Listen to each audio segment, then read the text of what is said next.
ហើយអាញាតគោរពព្រោះវត្តមានមិត្តភ័ក្តិអ្នកខ្លះរបស់យើងដែរណាអានេះខ្ញុំក៏ពត់ដើរទៅប្រាសាទយាយពត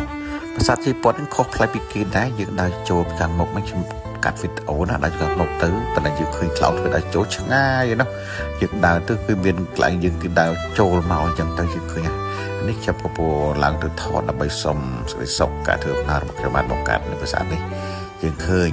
ហើយនៅក្នុងប្រាសាទហ្នឹងប្លែកពីគេមិត្តភ័ក្តិបែបខ្លះយើងប្លែកពីមិនព្រោះនៅក្នុងរូបប្រាសាទហ្នឹងពេលខ្ញុំចូលថតជួបមិត្តភ័ក្តិបែបខ្លះរបស់យើងឲ្យឃើញណានៅក្នុងប្រាសាទហ្នឹងមានតម្កល់ណាបកលលេងលឹងព្រះឥសូរពេលនឹងយោនីព្រះយោនីនាងអមាណា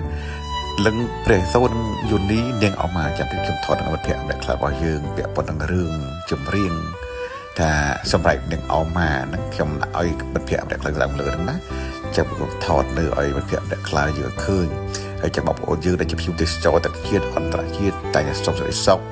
ឲ្យធូបថ្វាយសុំសុខសេរីសុខស្ដីការធ្វើដំណើរទេសចរគឺនៅប្រាសាទយាយនាគពន្ធហ្នឹងនេះខ្ញុំឡើងទៅចូលលើបន្តមកថតទៅពិសេសដើម្បីបង្ហាញមិត្តភ័ក្តិអ្នកខ្លះរបស់យើងឲ្យឃើញទស្សនវិជ្ជាប្រាសាទយាយនាគពន្ធណាប្រាសាទយាយពន្ធប្រាសាទយាយពន្ធយើងសុំកែណាប្រាសាទយាយពន្ធអញ្ចឹងសូមទស្សនាទៅអរនេះខ្ញុំចូលទៅអុជធូបចំណុចនេះខ្ញុំមកដើរទៅថតជំនភ័ក្រដែលខ្លះរបស់យើងនៅក្នុងប្រាសាទយាយពន្ធណានៅក្នុងប្រាសាទយាយពន្ធហ្នឹងយើងឃើញការរចនាបថកសាងឡើងឃើញអត់បាយក្រៀម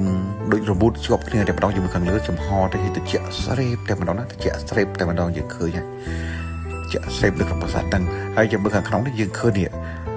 តែលឹងព្រះឥសូរណាលឹងព្រះឥសូរហ្នឹងដូចតបាល់កាន់ម្សៅយើងធ្វើនៅបញ្ចុកអញ្ចឹងណាលឹងព្រះឥសូរមួយចំហៀងហើយនឹងតម្កល់យោនីនាងអមាមួយចំហៀងវាពាក់ព័ន្ធនឹងរឿង